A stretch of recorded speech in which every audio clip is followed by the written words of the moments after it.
there's one surprise for you and us also. मी तो बोलणार आज मराठी. जय महाराष्ट्र. तो ये आज आगे हमारे घर आया है हमारे बुआ जी का लड़का, हाँ। जिसे आप ऑलरेडी जानते हो दीक्षित चैनल से. खूप सतत और- आहे हे आलं तसं. खूप मग सोनू तर गोड खाणार म्हणून तिला गुलाबजामुन मिळतच नाहीये इथे. सोनू कसं वाटतोस? हा तुला पण आवडते. अरे बापरे, मी तर विसरूनच गेलो होतं.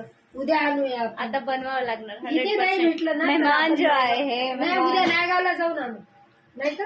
हा इथे नाही मिळत ना. अरे सोनू तर 3 दिवस झाले रे, काय सांगू. सोनूचा चेहरा बघ ना कसं झालं. एवढं नाराज आहे ना, तिला गोड खायचं होतं आणि भेटलंच नाही. मग्न आहे सध्या. हा. मग